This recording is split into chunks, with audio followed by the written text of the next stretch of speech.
setelah sebelumnya kita bisa sampai 2 mingguan ya seminggu 2 mingguan atau beberapa hari, sekarang 1 hari pun udah bisa.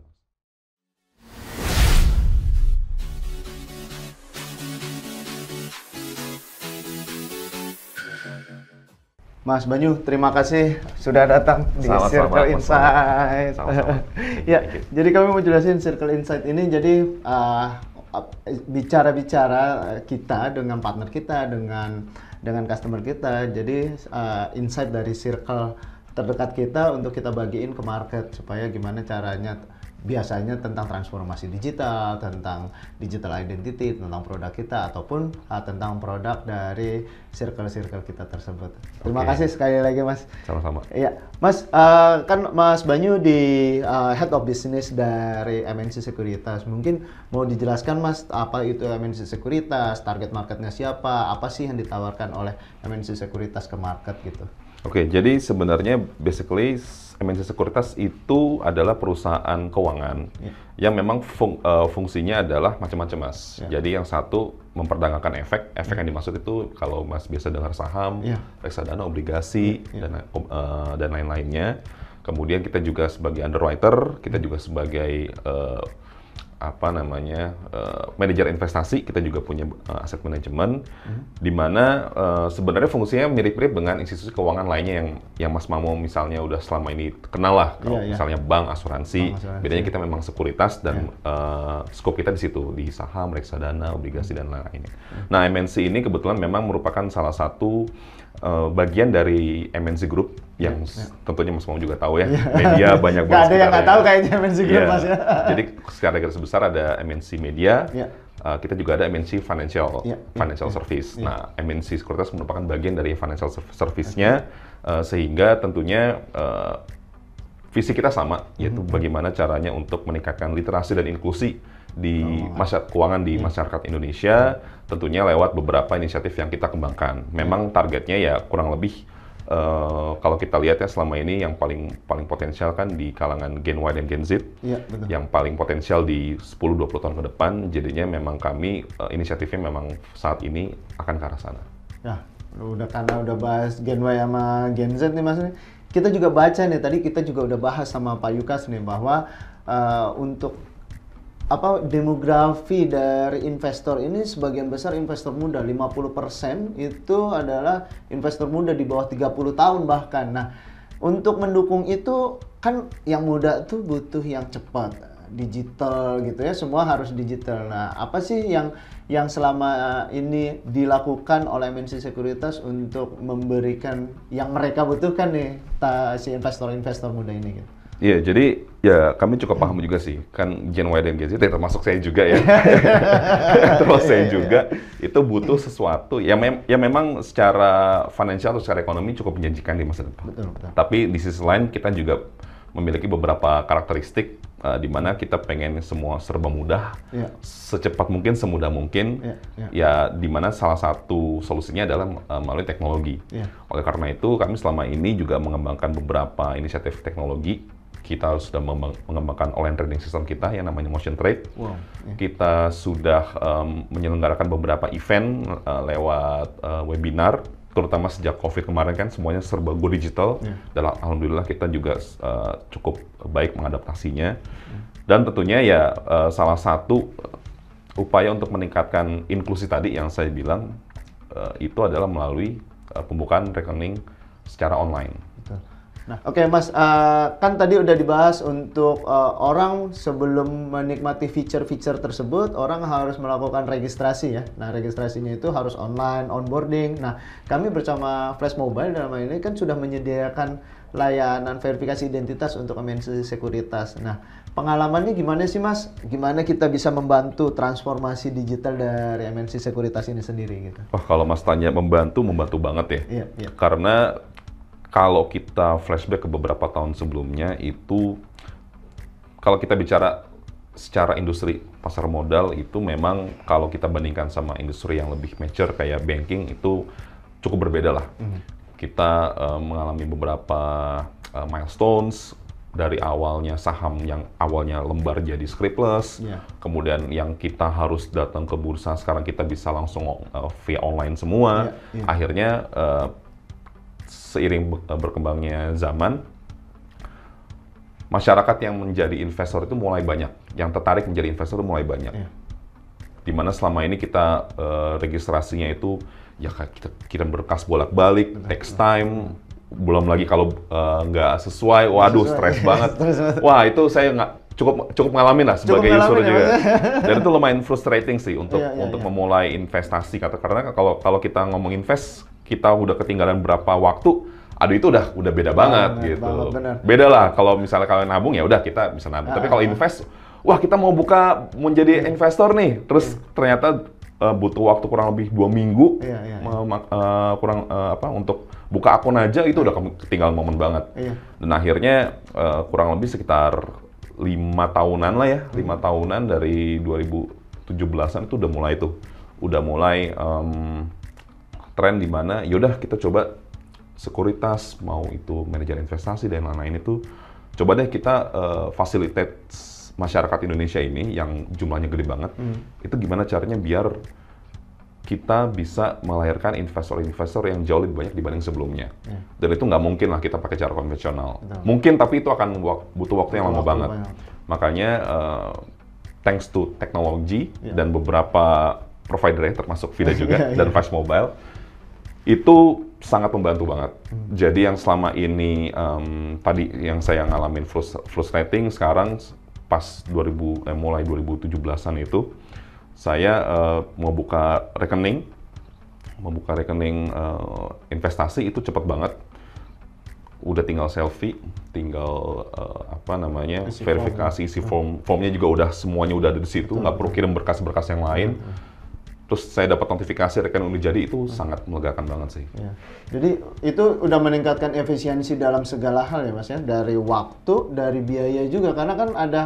Kalau dia manual, otomatis ada agent dan lain sebagainya. Ada insight nggak sih Mas dari MNC Sekuritas tuh kira-kira yang tadinya berapa hari atau butuh berapa orang untuk satu investor untuk onboarding aja gitu ya, sekarang jadi berapa lama gitu Mas?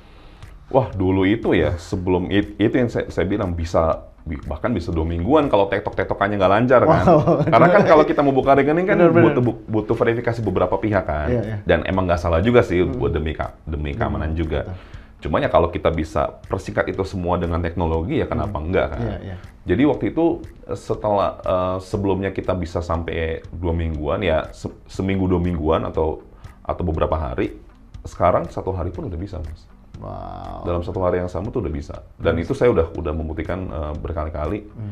Ya itulah kenapa kalau Mas lihat di OJK itu tingkat inklusi keuangan kita itu tinggi banget, bahkan melebihi tingkat literasinya. Wow. Jadinya ya balik lagi ya dari satu sisi memang literasi harus ditingkatkan juga, tapi di sisi lain itu membuktikan bahwa sebenarnya masyarakat Indonesia tuh sangat potensial kok untuk jadi investor pasar modal.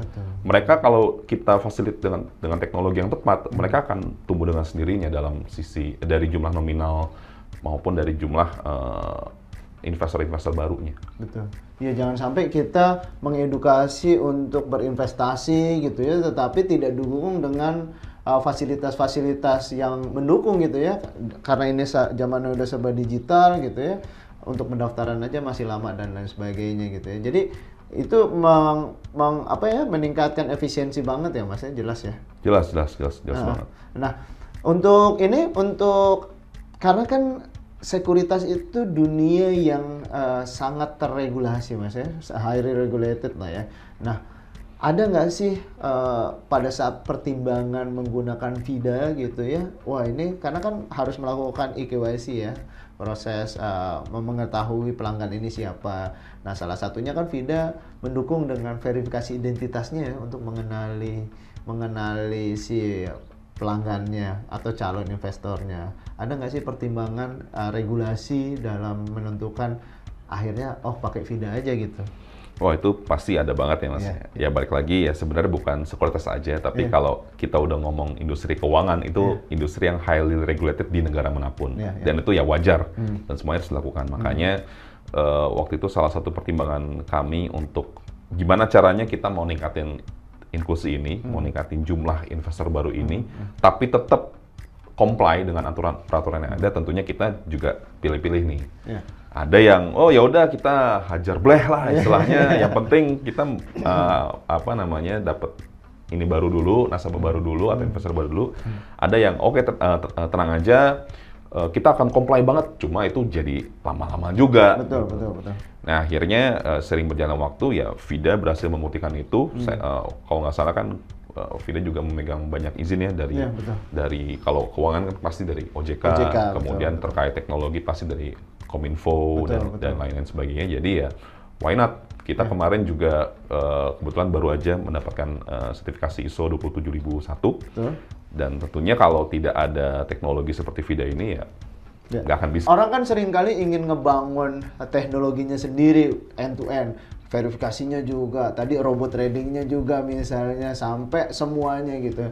Jadi untuk verifikasi identitas ini karena juga sudah di-endorse dan oleh regulator gitu ya, jadi mendingan gunain PSRE aja ya dalam hal ini ya Mas. Jadi penyedia jasa verifikasi identitas. Nah, pengalamannya gimana Mas?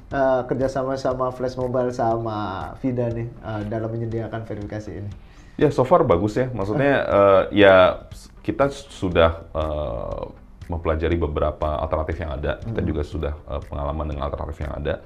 Ya, saya harus katakan walaupun kita termasuk baru ya, lumayan baru ya. So far oke sih. Tidak ada masalah. Justru kita sangat membantu baik kami sebagai sekuritas dari tim back office IT segala macam, baik juga dari nasabahnya sendiri. Mereka juga merasa masih nyaman untuk membuka rekening online tanpa ada gangguan yang bikin mereka akhirnya males. Jadi so far so good. Ya.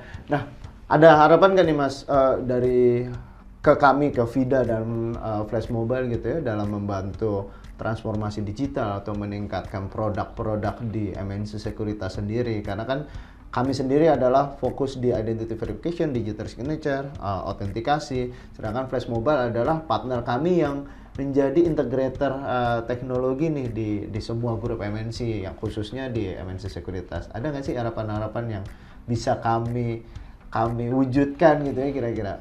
Ya, secara garis besar ada dua sih Mas. Yang pertama tentunya dari teknologi yang selama ini sudah di-provide, ya kami expect itu bisa tetap dijaga kualitasnya, dalam artian ya secara compliance aman, kemudian secara teknis juga seamless, kemudian ya tentunya satu lagi di kebutuhan masa depan, kalau misalnya dari Vida maupun dari Flash Mobile punya solusi lain untuk balik lagi meningkatkan literasi, meningkatkan inklusi yang akhirnya akan menguntungkan kami sebagai sekuritas secara finansial, ya tentunya kami akan sangat terbuka karena sudah teruji kami tidak alergi dengan perubahan, kami tidak alergi dengan teknologi karena memang sudah terbukti memang dua hal tersebut harus dilakukan sejalan dan memang harus dilakukan di saat ini. Iya, harus semuanya bertransformasi digital ya Mas ya. Nah, ada pendapat nggak Mas tentang industri jasa keuangan, mungkin di sekuritas ataupun di industri jasa keuangan lainnya, di bank, di fintech dan lain sebagainya, tentang si identitas digital ini? Karena seringkali orang tuh belum aware atau masih awam tentang identitas digital ini gitu. Iya. Saya jadi keinget tadi satu poin yang saya lupa harapannya ya, yang di masa ini ya tadi terkait compliance, satu lagi terkait bagaimana caranya agar user ini, masyarakat Indonesia terutama ya, itu bisa menggunakannya secara benar dan secara bijak. Artinya apa? Secara benar dalam arti belum tentu semua orang yang ada, terutama di Indonesia itu melek teknologi. Yang artinya ketika ada pembukaan rekening, terus dia harus selfie atau kayak digital signature itu dilakukan, mereka pasti gagap. Nah itu kan pasti mau nggak mau kan harus ada sisi edukasinya sendiri, atau dari sisi, ya saya nggak tahu misalnya selama ini kalau selfie gerak dikit salah, nah kalau Vida bisa lebih akurat lagi untuk identify-nya, mungkin itu akan sangat membantu teman-teman kita yang belum terbiasa sama teknologi. Kemudian secara bijak, artinya apa? Artinya mungkin udah orang Indonesia juga udah banyak yang melek teknologi, tapi saking meleknya mereka menggunakan itu dengan tidak baik. Betul. Untuk tindakan kejahatan. Terus misalnya dia nge-hack sistemnya atau dia menggunakan biometricsnya dengan tidak tepat dan segala macam. Nah, tentunya harapan kami VIDA dan Flash Mobile bisa membantu agar hal-hal tersebut tidak terjadi. Ya, jadi sebenarnya itulah justru kenapa mungkin kami hadir di sini, Mas. Jadi kita tuh ada fraud prevention pada saat melakukan verifikasi dengan liveness yang kita sebut liveness detection. Jadi orang kan liveness detection kadang-kadang suruh tengok kanan, tengok kiri, udah komennya udah ke kanan, cuma dia masih ke kiri gitu. Nah, di kita tuh udah kita sebutnya passive liveness. Jadi pada saat capture selfie kita udah detect tuh dia hidup apa enggak, dia orangnya bener apa enggak, kayak gitu, Mas. Nah, dari semua teknologi kita itu gimana MNC Sekuritas merencanakan skalabilitas ini nih? Karena kan kita tahu ya saat ini masih di market Indonesia investor itu masih sedikit kuenya gitu ya, potongannya masih sedikit usernya. Gimana merencanakan supaya meningkatkan literasi, kan otomatis harus scale-nya juga harus ditingkatkan ya, skalabilitas teknisnya gitu. Gimana, Mas, dari MNC Sekuritas meningkatkan itu, Mas? Ya, kalau dari scalabilitasnya sih sebenarnya ya cukup relate dengan kami, karena kami bisa jadi salah satu sekuritas dengan point of sales terbanyak di Indonesia, jaringan terbesar di Indonesia, terluas. Jadi ya harapannya tentu calon nasabah kami dari Sabang sampai Merauke, mereka punya kesempatan yang sama untuk membuka rekening, untuk menikmati fasilitas yang VIDA, Flash Mobile, dan tentunya MNC Sekuritas sediakan. Kalau untuk teknologi yang VIDA saat ini menurut saya sih udah cukup oke ya. Dalam artian kalau ada yang mau ditingkatkan, kemungkinan besar lebih ke bagaimana meningkatkan alternatif service yang tadi. Kalau yang sekarang kan oke, udah jago banget nih terkait verifikasi, digital signature, terlepas dari yang tadi yang saya ini ya, saya harapkan. Tapi kalau kita bicara balik lagi ke industri, ke kebutuhan industri sekarang, itu sebenarnya yang harus di highlight adalah tadi bagaimana kita bisa mencegah potensi hal-hal yang tidak baik. Ya, Mas, jadi memang itu justru fungsinya VIDA, jadi memastikan bahwa orang yang mendaftar itu adalah orang yang benar. Dan kan itu sebenarnya adalah satu proses panjang ya, walaupun itu sebenarnya juga kalau udah digital ya pendek ya, karena dibantu proses verifikasi dan lain sebagainya. Tapi itu kan adalah proses yang memastikan bahwa calon investor adalah calon investor yang benar, dia bukan orang yang mengaku orang lain gitu. Nah, gimana sih dari MNC Sekuritas memastikan bahwa proses onboarding tadi itu proses verifikasinya itu udah sesuai dengan ekspektasi? Ada ekspektasi tertentu nggak sih? Misalnya harus di bawah 1 menit proses verifikasinya, atau proses end-to-end onboardingnya itu kami maksimal hanya kasih SLA 5 atau 10 menit gitu. Ada nggak, Mas? Kalau ekspektasi sih secepat mungkin ya, 0,01 second kalau bisa jauh lebih bagus sih, Mas. Cuma ya balik lagi tentunya kami sadar sih, walaupun kita sekarang sudah banyak kemajuan teknologi yang bisa mendukung kita, tentu kita tidak bisa melepaskan peran dari manusia itu sendiri. Jadi pastinya kita masih ada beberapa tim buat verify, terutama untuk pembukaan rekening, untuk transaksi, itu untuk melengkapi yang tadi, misalnya dari sisi teknologi sebenarnya udah aman nih. Cuma kan kita harus tahu dulu nih apakah memang orangnya tersebut sesuai dengan yang kita expect. Apalagi kalau dari sisi transaksi kan pastinya kan lebih beresiko tuh, Mas. Misalnya kita udah Mas Mamo udah buka nih di rekening di MNC Sekuritas. Nah, untuk transaksi itu kan belum tentu Mas Mamo sendiri yang ngelakuin. Butuh verifikasi, butuh ada dokumentasi, sehingga dari sisi compliance kami di pasar modal, di keuangan juga terjamin. Oleh karena itu, dari sisi teknologi sama peran dari verifikasi manusia sendiri secara manual itu tetap kita jaga bareng-bareng. Oke, terima kasih Mas. Nah, untuk menambahkan itu dalam memberikan layanan terbaik kan otomatis tujuannya. Ada nggak Mas fitur-fitur baru atau layanan baru dari MNC Sekuritas yang sedang disiapkan atau dikit lagi launching, atau mungkin kedepannya dreams-nya dari MNC Sekuritas bisa nih kita provide, terutama misalnya kalau ada bantuan VIDA-nya gitu, atau dari MNC Sekuritas sendiri ke market gitu. Oke, dalam beberapa waktu ini akan ada beberapa inisiatif sih terkait teknologi. Cuma mungkin kalau dikaitin sama VIDA belum terlalu beririsan. Tapi kalau dari sisi VIDA sendiri untuk verifikasi, tentunya ya seperti yang saya bilang ya tadi, sebenarnya secara service itu udah oke banget, udah lengkap banget yang disediain VIDA. Tinggal bagaimana kita menjamin kualitasnya, syukur-syukur tadi bisa meningkatkan lagi. Yang selama ini kalau Mas bilang 5 detik selesai verifikasi, ya ini bisa secepat mungkin. Jadi dari sisi tim kami juga bisa lebih cepat, ya akhirnya nanti akan berdampak ke penambahan jumlah investor di MNC Sekuritas. Itu aja sih.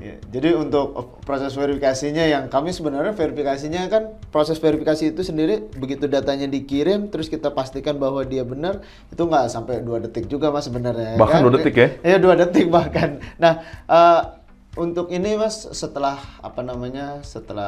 sekian lama MNC Sekuritas melayani masyarakat, memberikan layanan, ada nggak melihat perubahan pasar sekuritas atau pasar keuangan di Indonesia ini beberapa tahun ke depan atau ke depannya itu akan kemana sih Mas? Dan apa yang dibutuhin untuk mencapai keadaan tersebut gitu? Kita sebagai player atau penyedia jasa keuangan ini harus gimana nih untuk menghadapi keadaan pasar ke depan gitu? Oke, kalau untuk keadaan pasar ke depan tentunya kita lihat apa yang sudah terjadi di beberapa negara di luar Indonesia ya. Di US misalnya itu udah banyak banget pemain-pemain yang mengandalkan teknologinya untuk macam-macam lah, misalnya memprediksi harga saham ini berapa, bisa mengidentifikasi Mas Mamo ini biasanya behaviornya seperti apa sih dalam berinvestasi, sukanya saham apa dan lain sebagainya.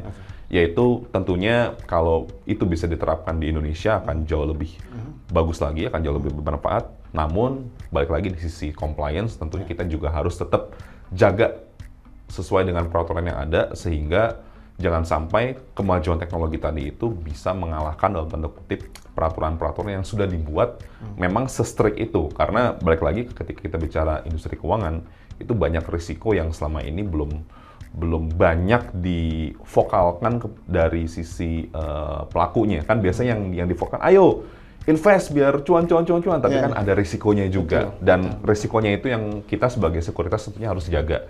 Jadi di satu sisi kita mengajarkan investor bagaimana dia bisa cuan lewat MNC Sekuritas tentunya, tapi di sisi lain kita juga nggak mau investor atau nasabah atau siapapun itu yang terlibat dengan MNC Sekuritas itu melanggar peraturan yang sudah ada. Makanya ada beberapa pagar lah yang kita batasin, sehingga harapan kita sebagai sekuritas tentunya industri ini bisa maju tentunya dengan sehat dan tidak melanggar peraturan.